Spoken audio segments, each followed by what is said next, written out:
வணக்கம் குழந்தைகளே. இன்னைக்கு நம்ம பார்க்க போற கதை பேராசை கரடியின் பாடம்.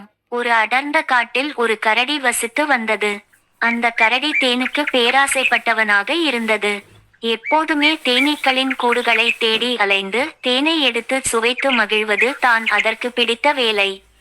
ஒரு நாள் கரடி வழக்கம் போல ஒரு பெரிய மரத்தில் இருந்த தேனீ கூட்டை கண்டது. அது மிகவும் சுவையான தேனை தாங்கியிருந்தது. கரடி உடனே அங்கே ஏறி கூட்டை உடைத்து தேனை சாப்பிட ஆரம்பித்தது.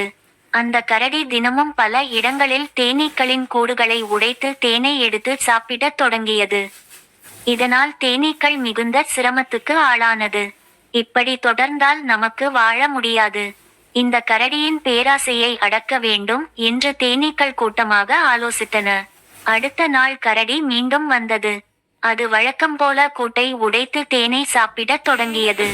ஆனால் இந்த முறை ஆயிரக்கணக்கான தேனீக்கள் ஒரே நேரத்தில் கரடியின் மீது பாய்ந்து கடிக்க ஆரம்பித்தன. கரடி வலியால் அலறி ஓடிக்கொண்டே இருந்தது. அதன் உடல் முழுவதும் தேனீக்கடியால் வலித்தது. தேனை பெறுவதற்காக வந்த ஆசை இப்போது அதற்கே துன்பமாக மாறிவிட்டது. சில நாட்களுக்கு கரடி காயங்களால் சாப்பிட முடியாமல் பசி பட்டினியிலும் வாடியது. தேனீக்கள் திட்டமிட்டபடி கரடியை பாடம் கற்றுக் கொடுத்தன. அந்த அனுபவம் கரடிக்கு ஒரு பெரிய பாடமாகி விட்டது. அது பின்னர் நினைத்து கொண்டது, ஆசை அதிகமாக இருந்தால் அழிவை தவிர்க்க முடியாது. நீதி: ஆசை வெறியினால் அழிவு உண்டு. இந்த கதை உங்களுக்கு பிடித்திருந்தால் லைக் பண்ணுங்க, ஷேர் பண்ணுங்க, மறக்காமல் நம்ம சேனலை சப்ஸ்கிரைப் பண்ணுங்க.